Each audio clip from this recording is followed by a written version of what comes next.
Good evening, class. My name is Latoya Dudley, and I'll be conducting my educational thinker by Mary McLeod Bethune, an African-American teacher. She was one of the great educators in United States history. She was a leader of women and an advisor to several American presidents and a powerful champion of equality among races. In her early life, Mary McLeod was born in Maysville, South Carolina.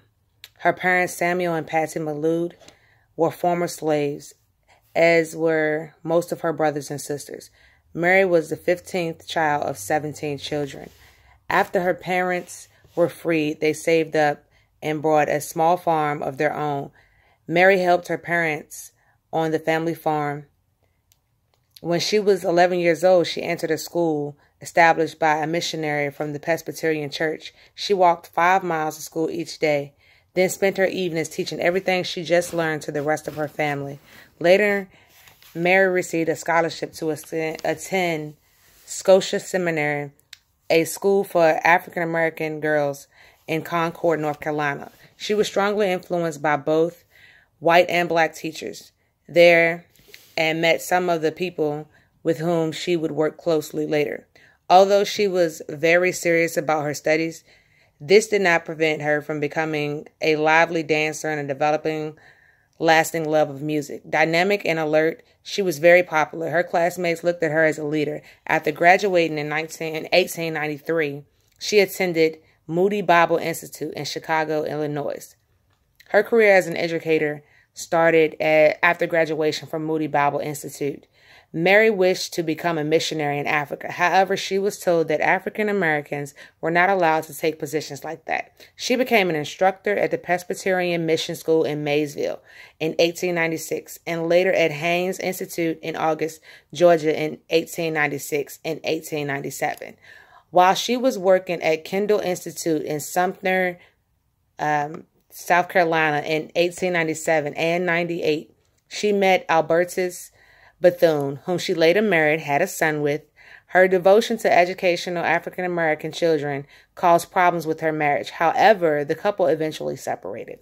In 1904, the construction of the Florida East Coast Railroad brought hundreds of African-Americans to the area looking for work. Bethune saw a need for education to improve the lives of these people. She began her career as an educator in earnest when she rented a 2-story house in Daytona Beach, Florida, and began the difficult task of establishing a school for African-American girls. Thus, in an era where most African-American children received little to no education, the Daytona Literary and Industrial School for Training for Negro Girls began in October 1904. She started off with 6 pupils, 5 girls and her own son. There was no equipment. She used crates for desks. Charcoal took the place of pencils, and ink came from the crushed berries. At first, Bethune did everything herself, teaching, administrative duties, handling the money, and keeping the school clean.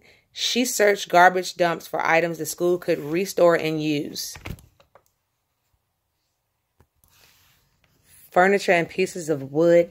Later, she was able to secure a staff, many of whom worked loyally for her many years to help pay for the expansion of the school. Bethune and her pupils baked pies and made ice cream to sell to nearby construction workers. In addition to her regular classes, Bethune organized classes for the children of the turpentine workers.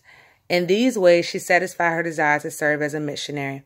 As the school at Daytona grew, it needed more money to run successfully. Bethune began to seek donations from anywhere she could. In 1912, she entrusted James M. Gamble of the Procter & Gamble Company in Cincinnati, Ohio, who contributed to the school and served as chairman of the board of trustees until his death. In 1923, Bethune's School for Girls merged with Cookman Institute of Jacksonville, Florida, a school for boys. The new school became known as Bethune-Cookman Collegiate Institute, soon renamed Bethune-Cookman College. Bethune served as the president of the college until her retirement in 1942. She remained a trustee of the college to the end of her life. By 1955, the college had a faculty, teachers, and administrative staff of 100 and a student enrollment of over 1,000. Bethune's other activities included business activities work confined to Central Life Insurance, a company of Tampa, Florida, of which she was the president for several years, the African American Life Insurance of Jacksonville, which she served as a director, and the Bethune-Valassa Beach Corporation, a recreation area and housing development she founded in 1940. In addition, she wrote numerous magazines and newspaper articles and contributed chapters to several books. In 1932, she founded and organized the National Council of Negro Women and became its president. By 1955, the organization had a membership of 800,000.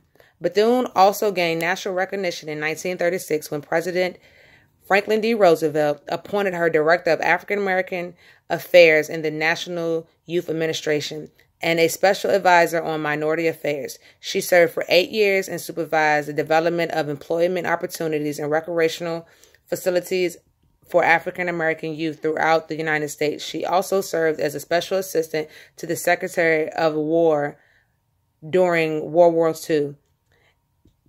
In the course of her government assignments, she became a close friend of Eleanor Roosevelt. During her long career, Bethune received many honorary